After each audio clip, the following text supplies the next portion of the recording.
चलिए सब लोग आ गए। देखिए आज की वीडियो में हम लोग पढ़ने वाले हैं अफवाह वेग। हाँ नितिन, आज हम लोग अफवाह वेग पढ़ने वाले हैं। देखिए सब लोग, अफवाह वेग का मतलब क्या होता है। देखिए अफवाह वेग क्या होता है कि जब किसी चालक तार पर विद्युत क्षेत्र आरोपित किया जाता है तो इलेक्ट्रॉन की जो गति होती है वो विद्युत क्षेत्र के विपरीत दिशा में हो जाती है। तो जो इलेक्ट्रॉन होता है उसका औसत वेग ही अफवाह वेग कहलाता है। कोई दिक्कत? देखिए एक बार और सब लोग कॉपी पेन निकाल लीजिए और लिख लीजिए अफवाह वेग। देखिए जब किसी चालक तार पर विद्युत क्षेत्र आरोपित किया जाता है तो इलेक्ट्रॉन की गति विद्युत क्षेत्र के विपरीत दिशा में हो जाती है। तो इलेक्ट्रॉन की गति विद्युत क्षेत्र के विपरीत दिशा में हो जाती है।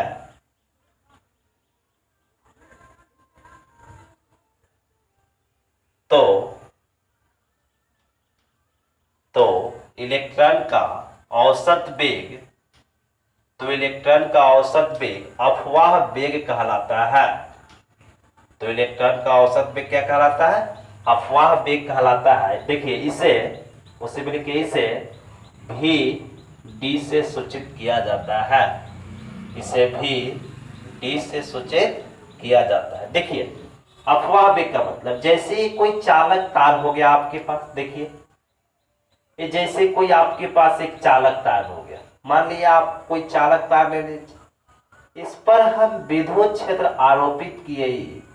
तो जो विद्युत क्षेत्र आरोपित हम उधर किए हैं तो इलेक्ट्रॉन की गति इसके विपरीत दिशा में होगी। इलेक्ट्रॉन की गति कहाँ होगी? इसकी विपरीत दिशा में। सेम ऐसे देखिए विद्युत क्षेत्र उधर है तो इलेक्ट्रॉन इसके विपरीत दिशा में है ना, और जो इसकी इलेक्ट्रॉन है इसी का औसत वेग क्या कहलाता है? अफवाह वेग कहलाता है। कोई दिक्कत? चलिए आप इस फिगर को नीचे बना लीजिएगा, परिभाषा सब लोग लिखिए। अब देखिए अफवाह वेग के लिए हम लोग व्यंजक प्राप्त करने जा रहे हैं। अफवाह वेग के लिए हम लोग क्या करेंगे? अब व्यंजक प्राप्त करेंगे। देखिएगा सब लोग अच्छे से, सबको समझ आएगी। देखिए सब लोग अफवाह वेग के लिए व्यंजक इसको रेज कर देते हैं।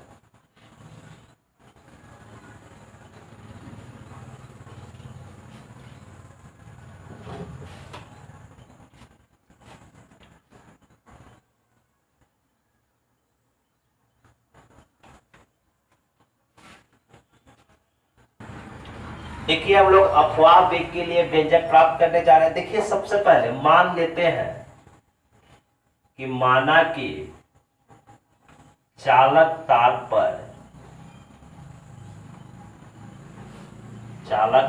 पर आरोपित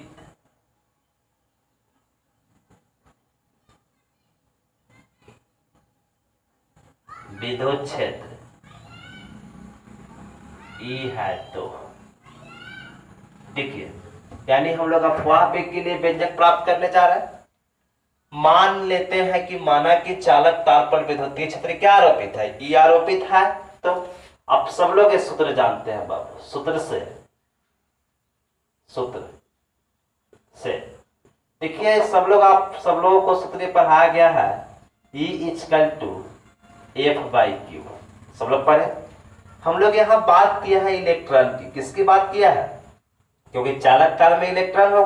देखिए यहां से हम लोग लिख सकते हैं F इक्वल टू EQ। देखिए तो F इक्वल टू E का E रखेंगे।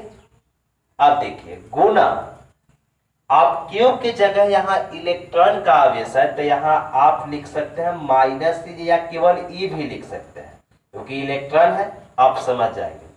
अब एक बात देखिए यहाँ F का सूत्र आप लोग ये भी जानते हैं, MA हाई E। इसलिए A इक्वल टू कितना आ गया? E बटा M। समीकरण कितना हो गया? 1।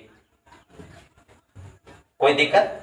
देखिए माना कि चालक तार पर आरोपित विद्युतीय क्षेत्र है तो सूत्र से E बराबर आप सब लोग जानते हैं F बटा Q। F equal to EQ, यानी देखिए हमने F को यहां ला दिया, E इधर चल गया मल्टीप्लाई में।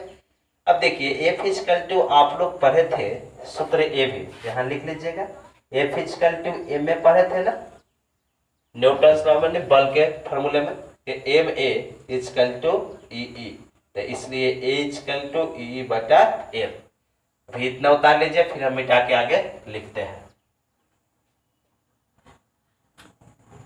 चलिए उतार लिए, देखिए इसको रेज करते हैं।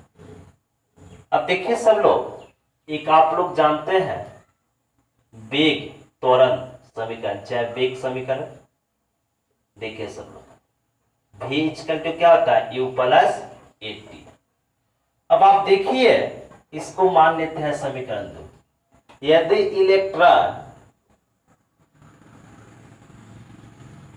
इलेक्ट्रॉन विरामावस्था से चलना प्रारंभ करे, विरामावस्था से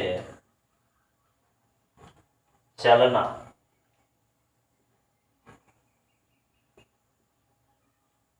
प्रारंभ करे, तो देखिए जब इलेक्ट्रॉन विरामावस्था में होगा तो उसका कोई वेग नहीं होगा। इलेक्ट्रॉन अभी हम यहाँ खड़े हैं, तो मेरा वेग क्या है, 0। लेकिन हम विरामावस्था में जब चलेंगे तो वेग पहला क्या होगा, 0 तथा t होगा टाउ, जिसको आप यहाँ बोलेंगे विश्रांति काल। क्या बोलेंगे बाबू, विश्रांति काल।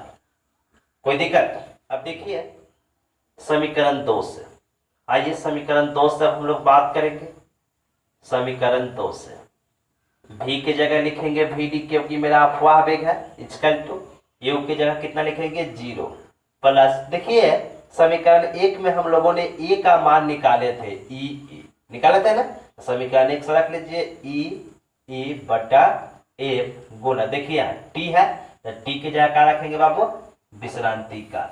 इसलिए vd इक्वल टू क्या आ जाएगा, e टाउ बटा m, जहां m क्या होगा, मास होगा, द्रव्यमान होगा, e इलेक्ट्रॉन का आवेश होगा, e मतलब विद्युतीय क्षेत्र होगा, छोटा e मतलब इलेक्ट्रॉन और बड़ा e मतलब विद्युतीय क्षेत्र होगा, टाउ मतलब क्या है, विश्रांति काल। ये आपका आ गया अफवाह वेग का व्यंजक। कोई दिक्कत नहीं, तो आप सब लोग इसको उतार लीजिए जल्दी से, फिर हम लोग आगे देखते हैं। चलिए अब हम लोग देखने वाले हैं बाबू धारा घनत्व। देखिए धारा घनत्व क्या होता है, बहुत सिंपल है। धारा एवं क्षेत्रफल के अनुपात को क्या कहते हैं, धारा घनत्व कहते हैं। यानी धारा घनत्व का मतलब हुआ, आप बोल सकते हैं धारा एवं क्षेत्रफल के अनुपात को क्या कहते हैं, धारा घनत्व कहते हैं। इसे J से सूचित किया जाता है, J इक्वल टू होता है I बाई ए, जहां I इक्वल टू धारा, A इक्वल टू क्षेत्रफल। एक बात और, धारा घनत्व जो होता है इसको केवल घनत्व बोल सकते हैं, और इसका एसआई यूनिट होता है एम्पियर प्रति मीटर स्क्वायर, या इसको ऐसे भी लिख सकते हैं, या एम्पियर मीटर इनवर्स 2, ऐसे भी लिख सकते हैं। कोई दिक्कत। और बीमीएस तो निकालना जानते हैं, आपको 11th क्लास में पढ़ाया गया था, कोई दिक्कत नहीं। तो एक बार और प्रयास हो लीजिए, धारा घनत्व क्या है, तो धारा एवं क्षेत्रफल के अनुपात को धारा घनत्व कहते हैं, I को धारा कहते हैं, A को क्षेत्रफल कहते हैं। इसकी यूनिट क्या होती है, एम्पियर प्रति मीटर स्क्वायर, या इसको ऐसे भी लिखता है एम्पियर मीटर इनवर्स 2। कोई दिक्कत तो नहीं। चलिए तो आप इसको लिख लीजिए, छूटने नहीं है ना, ठीक है बाबू, आप स्लो बोलेंगे, इतना कमेंट ना कीजिए, ठीक है। चलिए अब हम लोग देखने वाले हैं गतिशीलता। गतिशीलता भी बहुत आसान है। देखिए गतिशीलता क्या होता है, तो आप बोल सकते हैं एक लाइन में, अफवाह वेग एवं विद्युत क्षेत्र के अनुपात को गतिशीलता कहते हैं। अफवाह वेग एवं विद्युत क्षेत्र के अनुपात को क्या कहते हैं, गतिशीलता कहते हैं। देखिए इसे म्यू, यानी ऐसे सिंबल होता है, इसे म्यू से सूचित किया जाता है, अर्थात म्यू इक्वल टू क्या आ जाएगा, Vd बाई ई। अब तो आप यहां समझ ही गए होंगे, Vd का मतलब अफवाह वेग है और E का मतलब क्या है, विद्युतीय क्षेत्र है। कोई दिक्कत नहीं, विद्युतीय क्षेत्र की तीव्रता है। तो कोई पूछेगा गतिशीलता क्या है, तो आप सिंपली बोल सकते हैं अफवाह वेग एवं विद्युत क्षेत्र के अनुपात को क्या कहते हैं, गतिशीलता कहते हैं। किसी कोई दिक्कत तो नहीं, सब लोग समझ गए। देखिए तो आज की वीडियो में हम लोग इतना रहने देते हैं, और सब लोग वीडियो को अंत तक देख लिए तो लाइक शेयर और सब्सक्राइब जरूर कीजिएगा। तो चलिए इस तीनों टॉपिक पर कल हम लोग 15 से 20 न्यूमेरिकल्स पढ़ेंगे, एप्लीकेशन पढ़ेंगे। खास बात है कि इस पर जो भी बच्चे एग्जाम देने वाले हैं, जेईई मेंस के जो भी हिंदी मीडियम के क्वेश्चन है सबको सॉल्व कराए जाएंगे, यानी जो पूछ दिए गए हैं क्वेश्चन। तो सब लोग वीडियो को देख लीजिएगा एक बार। देखिए आज हम लोग कलर कोड यानी प्रतिरोधकता बर्न कोड पढ़ने जा रहा है, यानी इसके बाद है ये ऑप्टिक्स में ही मिलेगा और करंट में ही मिलता है। देखिए प्रतिरोधकता बर्न कोड का मतलब क्या होता है, प्रतिरोधकता बर्न कोड क्या है, बहुत सिंपल है। इसको याद करने के लिए मेरे पास एक खूबसूरत सा ट्रिक है, देखिएगा अच्छा से। देखिए ट्रिक याद रखिएगा, ट्रिक याद रखिएगा। का भुलाना पिहाने वैधो ससुचाव। अंग्रेजी में भी होता है, अंग्रेजी वालों के लिए अंग्रेजी में बतलाया जाएगा। देखिए कितना खूबसूरत है, का भुलाना पिहानी वैधो ससुचाव। देखिए बहुत सिंपल है, इसको देख लीजिएगा। देखिए का भुलाना पिहानी वैधो ससुचाव, ये ट्रिक याद रखिएगा, बहुत सिंपल। देखिए अब आपको रंग में क्या क्या आएंगे। देखिए रंग तो का मतलब होता है काला, याद रखिए। भू मतलब भूरा, ला मतलब लाल, लाल। ना मतलब नारंगी, पी मतलब पीला, हा मतलब हरा, नी मतलब नीला, बै मतलब बैगनी, धू मतलब धूसर, सा मतलब सफेद। देखिए यहां नहीं हट रहा है, इसको यहां अभी नहीं हटा, इसको देखिए सा मतलब सफेद हो गया, यहां लिख देते हैं, इसको याद कर लीजिएगा। यहां लिख देते हैं, देख लीजिएगा। स हो गया सु, सु मतलब सुनहरा। फिर का बचा चा मतलब चांदनी, चांदनी या चांदी, चांदी की तरह। और वह मतलब वर्णहीन, जिसका कोई रंग नहीं है। ये तीन यहां लिख दिया।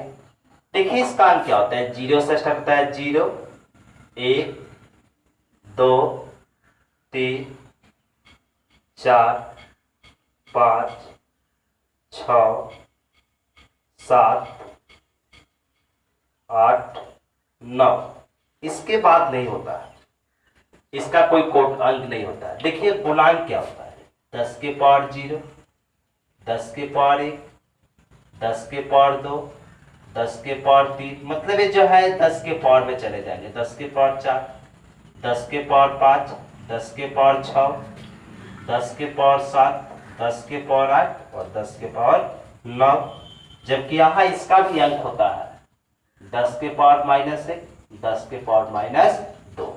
कोई दिक्कत नहीं है। अब देखिए सेहता, तो सेहता में क्या होता है, यहां से देखिए, यहां से स्टार्ट होता है सेहता। इधर इसका सेहता, इसमें से किसी का सेहता नहीं होता है, केवल इसका होता है सेहता, याद रख लीजिए बाबू।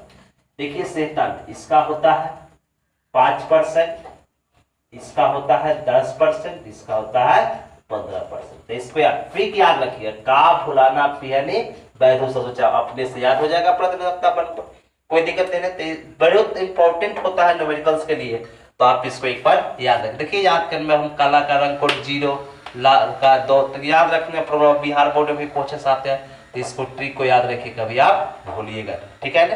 तो चलिए आप इसको उतार लीजिए।